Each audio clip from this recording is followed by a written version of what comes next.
Hello everybody, it's me, TFE, back with part 2 of Skavenslayer. Just to say that I won't be doing an introduction and an outro to every single part. There's going to be many parts in this audiobook series, and I want to create it so that when you run the playlist, you can just put the playlist on and listen to the whole book uninterrupted. You don't want me disrupting the experience every sort of 30 minutes or so. Okay, carrying on from exactly where we left it. Wearily, Felix lay on his pallet of straw and stared at the cracked ceiling, too tired to even sleep. From below came the sound of shouting as Elizabeth argued with one of her seemingly interminable stream of customers.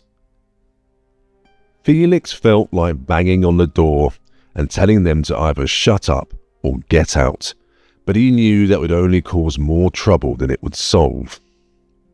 As he did every night, he resolved that he would begin looking for another rooming house tomorrow. He knew that tomorrow night he would be too tired to start.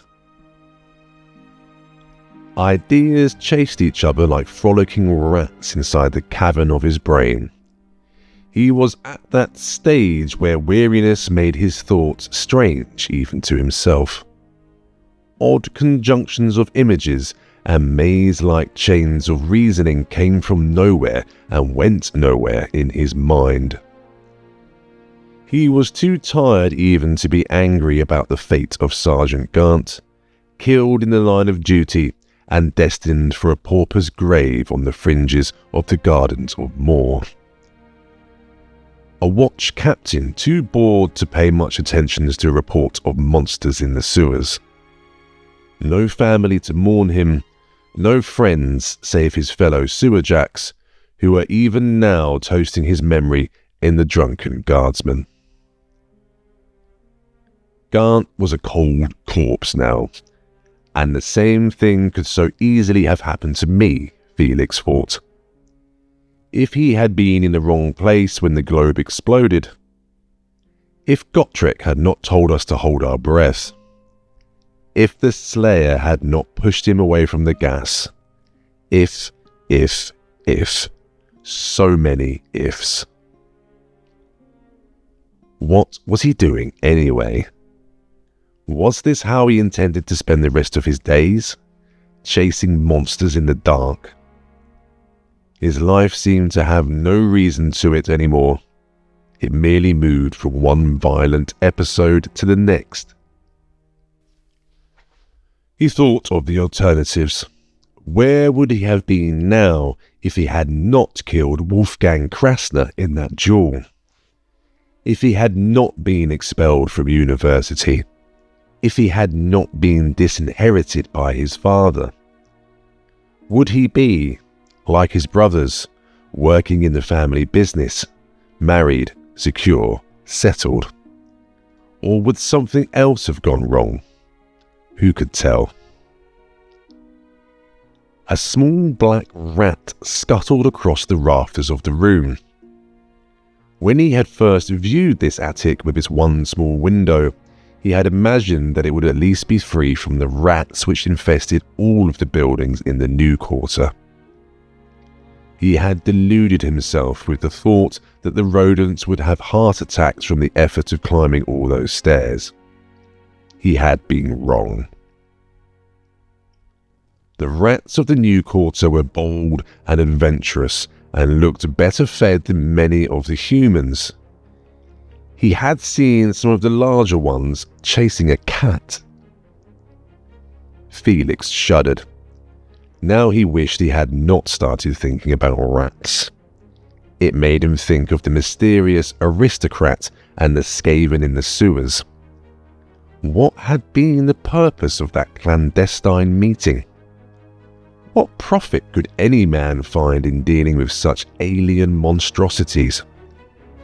And how could it be that folk could roister and whore through the teeming streets of Nuln and be unaware of the fact that evil things burrowed and crawled and nested not 6 yards beneath their feet?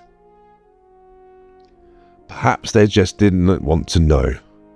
Perhaps it was true. As some philosophers claimed that the end of the world was coming and it was best to simply lose oneself in whatever pleasures one could find. Footsteps approached on the stairs. He could hear the old rickety boards creak under the weight. He had been going to complain that the whole place was a fire trap, but Frau Zorin had always seemed too pitiful and poor to bother. The footsteps did not stop on the landing below, but continued to come closer.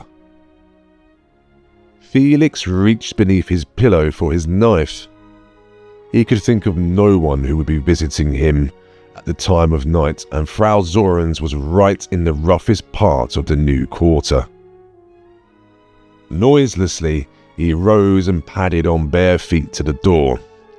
He stifled a curse as a splinter embedded itself in the sole of his foot. There was a knock on the door. "Who is it?" Felix asked. Although he already knew the answer, he recognized the old widow woman's wheezing breath even through the thin wood. "It's me," Frau Zorin shrieked. "You have visitors, Herr Jäger." Cautiously, Felix opened the door. Outside stood two huge, burly men. They carried clubs in their hands and looked as if they knew how to use them. It was the man they flanked that interested Felix. He was handing the landlady a gold coin, which she took with an ingratiating smile. As the man turned to look at the door, Felix recognized him. It was his brother, Otto. "Come in," Felix said, holding the door open. Otto stood staring at him for a long time, as if he couldn't quite recognize his younger brother. Then he strode into the room. "Franz, Karl, remain outside," he said quietly. His voice carried an authority that Felix had not heard in it before, an echo of their father's calm, curt manner. Felix was suddenly acutely aware of the poverty of his surroundings, the uncarpeted floor, the straw pallet, the bare walls, the hole in the sloping roof. He saw the whole scene through his brother's eyes and wasn't at all impressed. "What do you want, Otto?" he asked briskly. "Your taste in accommodation hasn't changed much, has it? Still slumming." "You haven't come all the way from Altdorf to discuss my domestic arrangements. What do you want?" "Do you have to hold that knife so ready? I'm not going to rob you. If I was, I would have brought Karl and Franz in."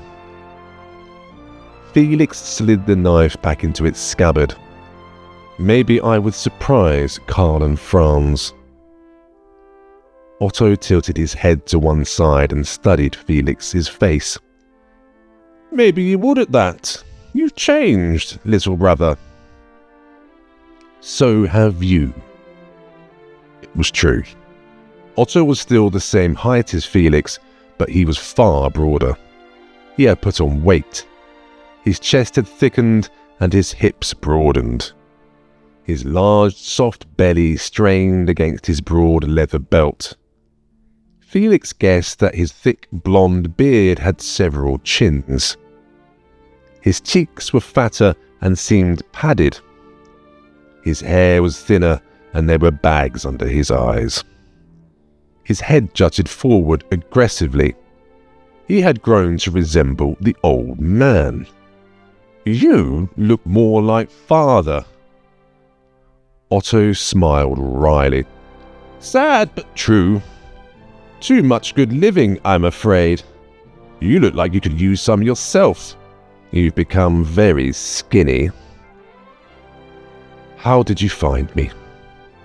"Come on, Felix. How do you think I found you? We have our agents and we wanted to find you.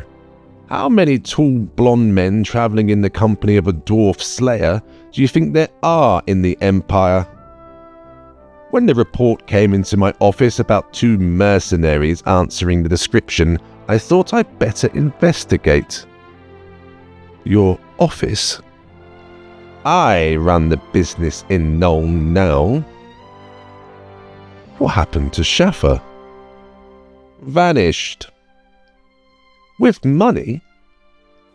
Apparently not. We think he was deemed politically undesirable. The Countess has a very efficient secret police. Things happen in Nuln these days. Not Schaffer. There was never a more loyal citizen in the Empire. He thought the sun shone out of the Emperor's fundament. Nuln is only just part of the Empire, brother. Countess Emmanuel rules here. But she's the most flighty woman in the Empire, or so they say. Von Hallstatt, her chief magistrate, is very efficient. He's the real ruler of Nuln. He hates mutants, and rumour has it that Schaffer had begun to show stigmata. Never. That's what I said, but believe this, little brother. Nuln is no place to come under suspicion of being a mutant. Such people vanish. But it's the most liberal city of the Empire. Not anymore. Otto looked around fearfully, as if realizing that he had said too much. Felix shook his head ruefully. Don't worry, brother. No spies here. Don't be so sure about that, Felix, he said quietly. In these days, in this city, walls have ears. When he spoke again, his voice was loud and held a note of false heartiness. Anyway, I came around to ask if you'd like to dine with me tomorrow. We can eat out if you'd like. Felix half wanted to refuse and half wanted to talk to his brother some more. There was much family news to catch up on, and perhaps the possibility of returning to the fold. The thought alone frightened him, as well as intrigued him. Yes, I'd like that. Good. I'll have my coach collect you from here. After I've finished work. Otto shook his head slowly. Of course, Felix. Of course. They said their goodbyes. It was only after his brother had left that Felix began to wonder what could so frighten a man of Otto's power and influence that he would worry about eavesdroppers in a place like Frau Zorin's. Fritz von Hallstatt, head of the secret police of Nuln, sat among his files and brooded. That damned dwarf had come within an inch of catching him. He had actually tried to lay his filthy hands on him. He had come so near to undoing all his good work. One blow would have been enough. It would have brought chaos and darkness to the city von Hallstatt was sworn to protect. Von Hallstatt reached out and raised his cut glass pitcher. The water was still warm. Good. The servant had boiled it for exactly 11 minutes as he commanded. He was to be commended. Von Hallstatt poured some into a glass and inspected it. He raised the glass to the light and checked it for sediment, for anything floating in it. There was none. No contamination. Good. Chaos could come so easily. It was everywhere. The wise knew that and used it to their advantage. Chaos could take many forms. Some were worse than others. There were relatively benign forms, like the Skaven, and there were the festering evil of mutation. Von Hallstatt knew that the rat men just wanted to be left alone, to rule their underground kingdom and pursue their own form of civilization. They were intelligent and sophisticated, and they could be dealt with. If you had what they wanted, they would make and keep bargains. Certainly, they had their own plans, but that made them comprehensible, controllable. They were not like mutants, vile, insidious, evil things that lurked everywhere, that hid in secret and manipulated the world. We could all so easily be puppets on the end of the mutant's foul strings, he thought. That is why we must be vigilant. The enemy are everywhere, and more are spawned all the time.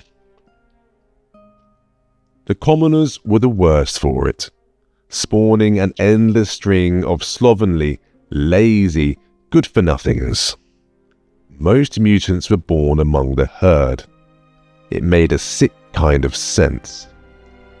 There were more of them, and they were notoriously immoral and lewd and licentious. The thought made him rigid with horror. He knew that the mutants took advantage of the commoners' stupidity. They were so clever. They used the ill-educated, lazy oafs, filled their heads with seditious nonsense, fed their envious anger of their betters, whipped them up to riot and loot and destroy. Look at how they had ruined his poor father, burned the estate to the ground in one of their brutish uprisings. And his father had been the kindest and gentlest man who had ever lived. Well, Fritz von Hallstatt would not make that mistake. He was too clever and too strong. He knew how to deal with revolutionaries and upstarts. He would stand guard and protect mankind from the menace of the mutant. He would fight them with their own weapons, terror, cunning, and ruthless violence. That was why he kept his files, even though his beloved ruler Emmanuel laughed at them, calling them his secret pornography. Within these lovingly detailed and carefully cross-indexed records was a kind of power. Information was power. He knew who all the potential revolutionaries were. His web of spies and agents kept him informed. He knew which nobles secretly belonged to the dark cults and had them watched at all times. He had sources that could penetrate any meeting place and who no one ever suspected. That was part of his bargain with the Skaven. They knew many things and could find out many more. Their little spies were everywhere, unsuspected. He used their dark wisdom and dealt with the lesser of two evils to keep the greater anarchy at bay. He picked up the small framed portrait Emmanuel had given him and licked his thin lips. He thought about her choice of words for his files. Pornography. He was shocked that she had used such a word. He even knew what it meant. It must be that brother of hers. Leos was a bad influence. Emmanuel was too good, too pure, too unsullied to have learned such a word herself. Perhaps he should put his spies on her, just to watch out for... No. She was his ruler. He did this all for her. Though the Countess could not see its worth now, one day she would. Spying on her would be crossing a line he had set for himself. Besides, sometimes he suspected that the lies which he heard about her might just conceivably contain a kernel of truth, and finding out that would be too painful. He put the picture back down on his desk. He had been allowing himself to drift from the main problem. the dwarfs, and the sewer jacks. Could they have recognized him? And what would he do about it if they had? They were simple men doing their simple job. Like him, they were struggling to keep chaos at bay. But would they understand the necessity of what he did? If they did not, perhaps they would understand that it was necessary to ensure their silence lasted forever. Slowly, the hungover sewer jacks lowered themselves into the depths. One by one, they clambered down the ladders lowered through the access ports. Rudy, now acting sergeant, lit the lantern and illuminated the tunnel. The stink hit Felix like a hammer, even as he carefully stepped from the ladder onto the ledge. This was the trickiest part of the operation. There was only about 1 foot of clearance between the ladder and the edge of the walkway. A misstep had carried many a still drunk sewer jack into the stew. "We missed you last night, young Felix," Hef said. "We gave the Sarge a fine send-off," Spider, his twin, added. "Gotrek downed 7 jacks of ale, one after the other, and wasn't even sick. We took a week's wages off the first watch." "I'm very pleased for you," Felix said. Gotrek looked none the worse for his exploits. Of all the sewer jacks, he was the only one who didn't appear ill. The rest were ghastly, pale, and walked with the shuffling gait of old men. "Ah, there's nothing like the smell of the stew to clear your head in the morning," Hef said, proceeding to stick his head out over the edge of the walkway and be violently sick. "Fair clears the head, it does," Rudy added, with no trace of irony. "I can see that," Felix said. "We're going to sweep through the area where the Sarge got taken," Rudy said. "We decided it last night. We want to see if we can find the scumbag who deals with the Skaven. And maybe, if we can't find him, we'll find some of his pink-tailed little friends." "And what if they've got more of those gas bombs?" Felix asked. "Not to worry. Gotrek's an old tunnel fighter. He explained how to deal with it." "Oh, did he?" "Yes. We soak our scarves in piss and breathe through them. That cuts out the gas." "Oh, I knew it would be something like that," Felix said, glaring at the troll slayer, wondering if the others were really convinced by Gotrek's claims or whether they were simply humouring him. One look at their haggard, determined faces convinced him that it was the former. "It's true, manling. My ancestors fought the Skaven at Carrick 8 Peaks, and it worked for them." "If you say so," Felix said. He could tell it was going to be a long day.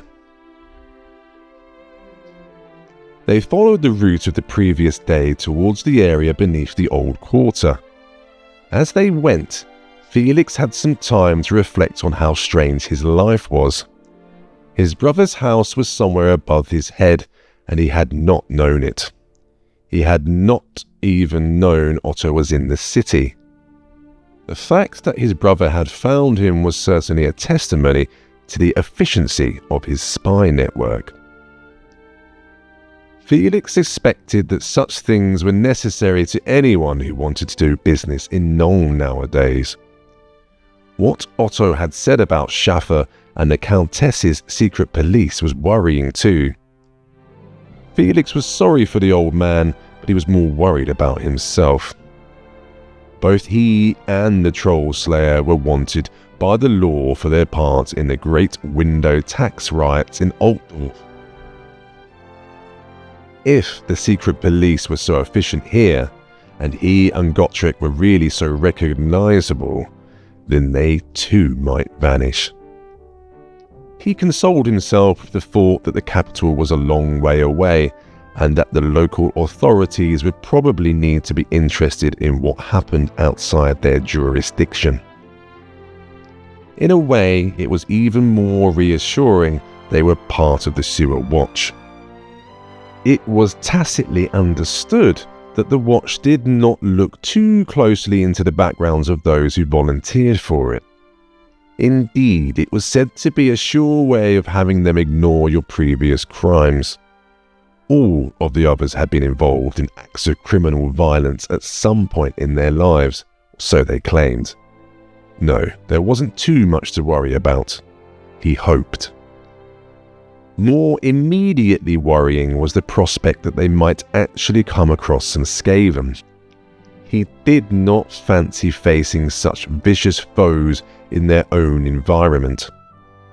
Frantically, he tried to recall what Gotrek had told him of the Ratmen, hoping to remember something that would give him an edge if it came to a fight. He knew that they were a race of vicious mutant rats, products of warpstone in ancient times. They were said to inhabit a great, polluted city called Skavenblight, the location of which nobody knew. Rumour had it they were divided up into clans, each of which had their own function: the practice of sorcery, the making of war, the breeding of monsters, and so forth.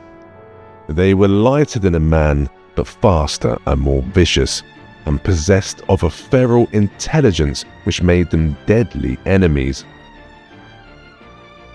He could recall one book he had read about the battles of the ancients that described their few interventions on surface battlefields, their terrifying charges in great, chittering hordes, their twisted evil and their penchant for torturing their prisoners.